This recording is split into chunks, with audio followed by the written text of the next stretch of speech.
I was going to ride here, I was cruising along, just ride slow, so not too much wind. I can't even get my words straight. Disc brakes. Where were the disc brakes on the Giro podium? They're on there, but not in first place. Yeah, all banter aside, as predicted, Egan, the vegan Bernal, Team Sky, Ineos, marginal gains, soy milking those marginal gains for the win. Oh man, it astounds me to read some of the comments that people were saying, brakes doesn't matter, Egan's just the best rider. I mean, early on he was miles ahead of everyone else, but as the race went on, it seemed like maybe he had some back issues. He bonked him on the stages a bit, ran out of carbohydrate, hadn't eaten enough carbs the day beforehand, pretty obvious. Easy mistake to do. It's so easy. It's so hard as well to eat enough carbohydrates. The average person in the street finds it difficult to eat enough carbohydrate. Fill up on carbs is so tough. Imagine racing, for 3 weeks up and down the mountains in the cold. Your body's just burning through so much carbohydrate. It's so hard to keep enough in. So it's, most people don't understand that. Most people do not. Most people do it on a stage race. I've done a 7-day stage race in Thailand. And I got 9th position out of 180 riders, mostly because I know how to eat enough. And the guys who are way faster than me, leaner, lighter than me, I was smashing them up the hills because they were bonking, running out of carbs, pulling out of the race. I was just like, what? I'm like, I'm gonna get some money. And I got $800 for 9th place. Just because I know how to eat enough carbs. I know how to recover properly. Carbohydrate and water, sweet water, sugar. And I rarely use stims. If I do use stims, it's very, very small amounts. Harm reduction. Anyway, let's go back to the Giro. Yates riding very strong. Caruso, the best rider of his life. 10-year professional World Tour rider. And they put him on a CX bike. He's on a Merida Sculptura cyclocross bike with 25mm tubulars. Yates is on a Bianchi special. It's not a specialisma. That's a specialized.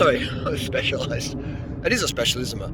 It's a Bianchi CX bike, man. It belongs out here on the grass. And it's got, look at the weight of it, 7.2 kilos on the GCN show. Was it 7.14? Yeah, 7.172 kilos. People are like, that doesn't matter. The pros don't care about that. Pro cyclists will get scissors and cut out the extra bit of foam insert on the inner sole to save 3 grams. They'll pull a gel out and throw it to a spectator or give it to someone else. I don't know, it's 20 grams, get rid of it on the final climb, etc. Get their domestics to carry their water bottles and food up the climbs just beforehand. The average person has no idea how obsessed that every single World Tour rider is. Even the sprinters, the chunky dory sprinters, are obsessed about weight. And you want to see who's most obsessed is the GC riders. The skinny twigs, the schoolboy-esque sarcopenic riders are obsessed about every single gram. But they don't get much of a choice, all right, because the sponsorship says you got to do this. But luckily with Team Ineos, Team Sky, they have the mullah and they can ride whatever they want to ride. And they ride. Egan rides the 6.8 kilo bike on the money.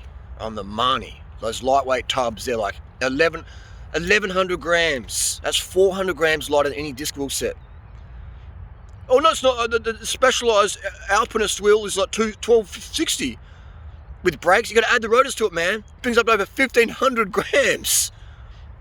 I can spend $100 at Facebook Marketplace, get a pair of Fulcrum Racing Zeros, near new for $100, $200.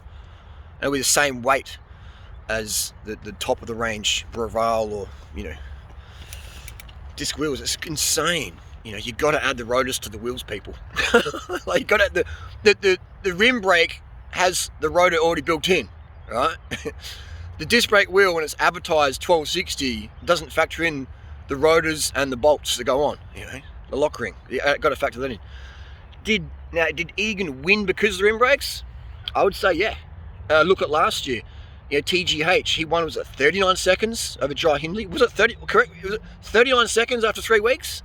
Rim brakes versus disc brakes. You're trying to tell me that that's not different? Oh, it's just the fastest rider wins. Yeah, luckiest rider, fastest rider, best hemoglobin. Yeah, those things all matter.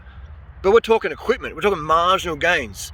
In a sport where the riders trim off the inner sole, they throw away the gel wrapper. You know what I mean? Hey, can you carry this gel up the hill to the domestique? Can you carry my bottles? You really think that these guys, any of them would choose disc brakes? Not a single World Tour GC, no riders in the World Tour would choose disc brakes. Yeah, that's why all the teams like Trek, Specialized, etc. They just say, well, we're going to stop making rim brake bikes. You know, what are you going to do? What are you going to do about it? You know, that's how cutthroat it is out there. So again, Tour de France will be won on rim brakes, assuming we have no crashes of the rim brake riders. 97% of pelotons on discs now. 97%. That's not by choice. That's by force. That's by coercion. Disc brake coercion. Me too.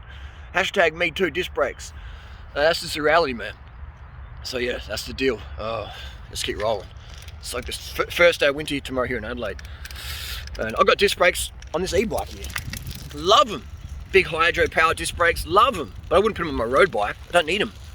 Anyway, that's the deal. Egan, Bernal, what a fantastic win. I hope Sky win the Tour de France. I hope they also win the Vuelta. They deserve it. They're doing it really professionally with their tech choices. Can't go past that, man. Every gram matters. Every gram, every second matters, man.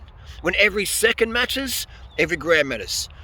Now, for riders like you and me, it doesn't really matter. We're not get paid to win bike races, but if your job is to get every second matters, every gram matters.